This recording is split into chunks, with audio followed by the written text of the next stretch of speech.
Draco's World. It is this new Axie-inspired NFT game. It's actually really fun to play. It's kind of like Axie Infinity and a little bit like Slay the Spire as well. So to start off, like your characters look like this, where each of their part is an ability. They have 6 different body parts. The body parts can be up to legendary rank, and then they have as low as common. Having some abilities that are common isn't the worst thing, depending on what the ability does.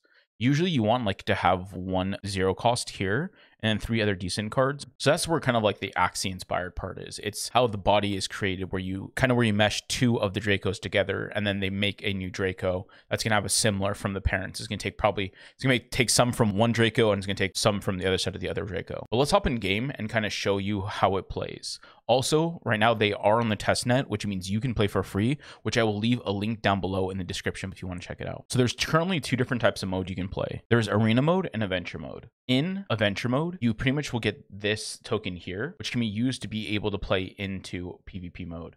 You get BAS for playing adventure mode, which you can then use to spend on arena mode. You can decide not to just do it and just play adventure mode only, or you can decide to play arena mode as well. Arena mode is how you get their DRA token, which is kind of more of their breeding/governance token as well. So being higher on the leaderboards here, which will get you more. And then also it's based off the number of Draco you have. So if you have more Draco, your amount you can play goes up quite a bit. So because I have 5 Draco currently, the amount I can play is a lot more than before. So now we're going to hop into adventure mode, and I'm going to show you how it's very similar to Slay the Spires and kind of how the gameplay already plays out. So I've been playing one of these levels already. So I've been collecting a bunch of these. These are like pretty much the same thing as like artifacts. And what they do is they give you certain buffs and certain abilities from them. So I'm going to click on one of these battles here. All right, as you can see, I've hopped into battle. So the way it works is every time you win one of these battles, you get to put a card into your deck. The deck that I'm going with is a pretty much spam 0 cost cards, and you can see how much they're going to do based off of playing them. So I'm going to do a draw card first,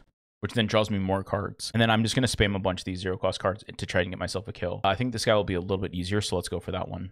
And pretty much almost dead already. And also you can see how much damage you're going to do if you put it over the bar. So you can actually see kind of what they're going to be left with, which is really, really nice. So that should kill. And we're going to probably be able to kill this guy. Just the amount of damage we can output is quite a lot. So now we get to collect a card at the end of the time.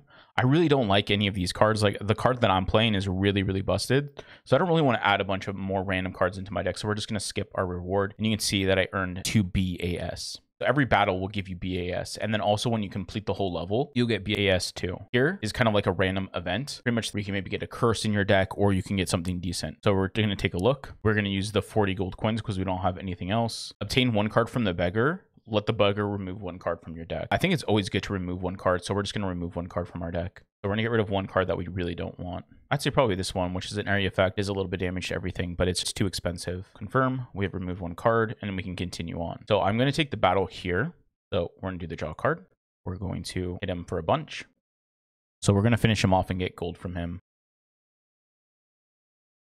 And then you can see I got another draw card. So we're going to put that on our backliner. So now you're probably wondering, how are all the modes to earn in this game? And what are all the forms of earning? So there's a bunch of different things you can earn from the game. You can earn DRA, which is limited cap and is earned from playing the arena mode. You can earn BAS, which is unlimited, more like similar to SLP, and pretty much is gained from playing the adventure mode. Then there is gold, which is just an in-game currency and you use to buy pretty much cards in the adventure mode. So this is kind of like not something that you can trade. Then you have these. You have elixirs, unrefined stones, and elemental stones. These can be earned, attained from PvP and material boxes. Those are from your daily quests, and then I also maybe be able to get them as a drop just randomly while you're doing PvP mode, and these will be able to be sellable. You also will have these Draco Soul Stones, which are attained. Collect a random amount of Draco Soul Stones to exchange for a Draco egg. You pretty much can trade up to get yourself eggs in this game, so you're gonna have ways to be able to end up getting new Dracos, and then you can sell those Dracos. There's also gonna be the material boxes, which will contain different types of props, and then also shards, which you can sell as well. So these are all gonna be extra ways to earn, which I love because it's gonna have a crafting system. The crafting system is great because any type of crafting system means there's more than one way to kind of earn. If you think about with Axie Infinity currently, there's only SLP and AXS.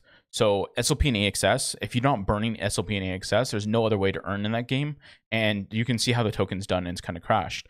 But if you have multiple different mechanisms where you're going to need to level certain things up, you're going to need to refine elixirs, you're going to need to do all this other stuff, it's going to be able to keep the coin a little bit more stable and also kind of has an incentive for you to burn as well. If you found this video helpful, please leave a like, subscribe, and I'll see you guys in the next one.